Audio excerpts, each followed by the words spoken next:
Iako je u penziji punih 10 godina, ovako izgleda jedan dan Jovana Nikolića, vajara iz Požege. Kako kaže ovaj 70-godišnjak, smisao života mu je od rane mladosti bio vezan za umetnost. Često puta sam išao u školu i gladan, ne doručke, ne ručam, a sam uvijek imao u torbi svojoj glinu, gips, parče drveta, uvijek. To sam nosio, čak sam imao u slambarici glinu, sam držao, u jastuku nekad. Dalje sam nosio knjigama u torbi, i kad sam nosio kolačić projin, ponesem da jedem, da ručam, nakon časa ako polazim kući, osjećao sam da su kamenčići, krckali kamenčići od projina, odnosno od gline koji sam držao zajedno sa hlebom. Vajarstvo je, kaže, zavoleo sa 3 godine, a na pravi način se okrenuo ovoj umetnosti kada je završio srednju umetničku školu u Nišu, a potom i pedagošku akademiju u Sarajevu i Nikšiću. Među vremenu se škola Emilija Ostojić raspisuje konkurs za nastavnika likovne umetnosti. Ja sam došao, javio sam taj konkurs i bio sam primljen.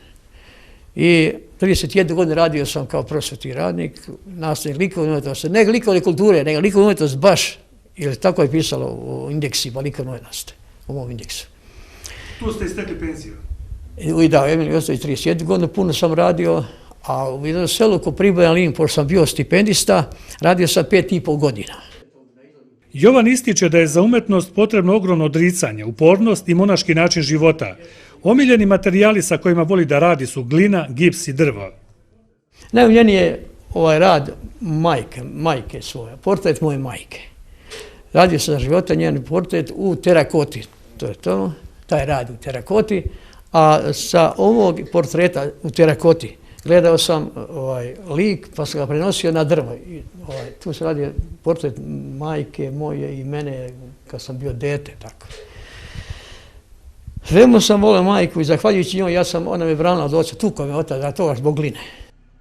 Ljubav prema vajarstvu je, kako kaže, bila toliko jaka da ništa nije moglo da ga spreči da sa žarom stvara, što je rezultiralo i mnogobrojnim priznanjima i nagradama koje je tokom svih ovih godina dobijao.